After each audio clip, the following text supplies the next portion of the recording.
cette nouvelle vidéo, j'avais envie de vous parler d'une peinture qui est assez facile à faire à la maison et qui est à base de colle de peau de lapin. Alors la colle de peau de lapin, qu'est-ce que c'est? Ça ressemble à ça, c'est le collagène de la peau des lapins qui est extrait en faisant cuire les peaux. Et ensuite, le collagène est mis à sécher, puis réduit en granulés. Vous pouvez le trouver sous cette forme ou sous forme de plaque ou même sous forme de poudre. C'est pareil, c'est exactement pareil. Alors cette colle de peau de lapin, il faut d'abord la faire tremper. Vous ne pouvez pas l'utiliser comme ça. Ça ressemble à ça, une fois que ça a trempé. Et la quantité, c'est important, il ne faut pas mettre n'importe quoi, c'est 10 grammes de colle.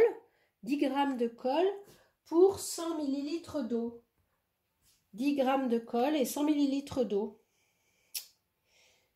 Et maintenant, aujourd'hui, on va regarder comment faire avec la colle de peau de lapin.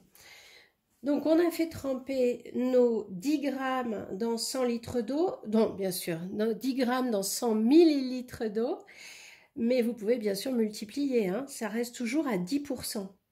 Et ensuite, on va la faire chauffer au bain-marie jusqu'à ce qu'elle atteigne à peu près 60 degrés. Alors 60 degrés, vous n'êtes pas obligé de mesurer. Moi, je mets le doigt dedans. Il faut que ce soit à la limite du supportable. Cette colle, quand elle a refroidi, vous voyez,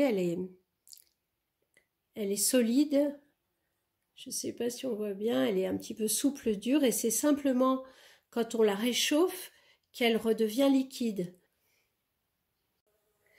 Voilà, en quelques minutes, tout a fondu et la colle est chaude. Voilà, je peux encore mettre le doigt dedans, mais je ne le laisserai pas longtemps. Pour faire de la peinture, il suffit d'ajouter des pigments. C'est tout simple. Alors, j'en ai pas parlé, la colle de peau, ça se trouve dans les magasins de loisirs créatifs, sur Internet, c'est très facile à trouver. Et les pigments, c'est pareil. Bon, il y a toutes sortes de pigments. Moi, j'en ai évidemment beaucoup à l'atelier, mais déjà avec quelques-uns, ils peuvent se mélanger entre eux. Vous pouvez faire des couleurs qui sont très sympas. Alors, le pigment, c'est difficile de donner une quantité. Il faut faire des essais. C'est pas la peine d'en mettre trop au début. Et puis, vous regardez si ça teinte assez. Et si ça teinte pas assez, vous rajoutez du pigment.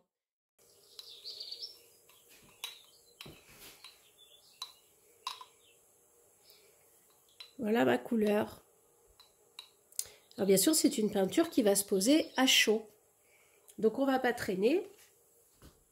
Et on va regarder ce que ça donne.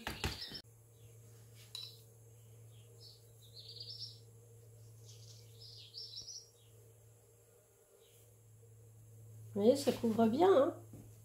Ça couvre bien et en même temps, on a une certaine transparence. On pourrait presque parler de l'azur.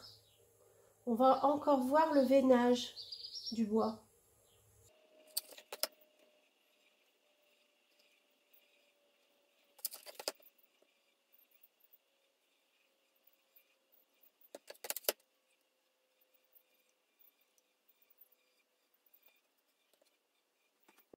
Alors après 3 couches, voilà le rendu.